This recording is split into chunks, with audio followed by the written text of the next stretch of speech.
Pollination pollination two types के हैं। एक सेल्फ पॉलिनेशन और एक cross pollination on the basis of the source of pollen. Self pollination में भी देखते हैं ऑटोगामी। ऑटोगामी में भी pollination within the same flower, एक ही फ्लावर के अंदर में ही पॉलिनेशन होता है। एक नॉर्मल फ्लावर में it requires synchrony between pollen release and stigma receptivity, and stigma and anther should lie close.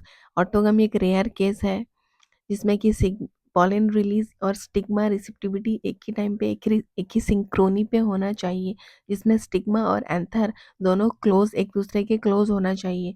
Plants like voila, common Pence, oxalis and Commelina जो प्रोड्यूस करते हैं टू टाइप्स ऑफ फ्लावर, जैसे कि क्लेस्टोगैमस flower जिसमें anther and stigma close है, और chasmogamous flower जिसमें कि एंथर और स्टिग्मा एक्सपोज्ड है।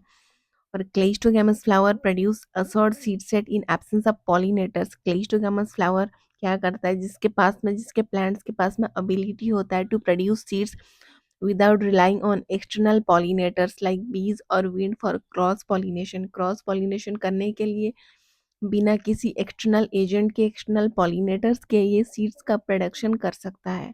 देन सेल्फ पॉलिनेशन में देखते हैं गाइटोनोगामी।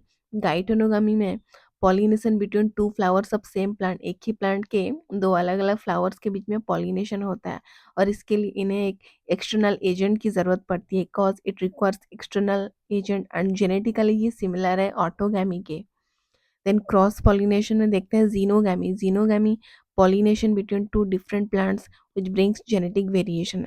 दो अलग अलग प्लांट्स के बीच में पॉलिनेशन होता है और ये जेनेटिक वेरिएशन लाता है प्लांट्स में। ये रहा ऑटोगामी, एक ही फ्लावर के अंदर में पॉलिनेशन हो रहा है। ये गाइटोनोगामी एक ही प्लांट के दो अलग अलग फ्लावर्स के बीच में, और ये जीनोगामी दो अलग अलग प्लांट्स के बीच में पॉलिनेशन हो रहा है।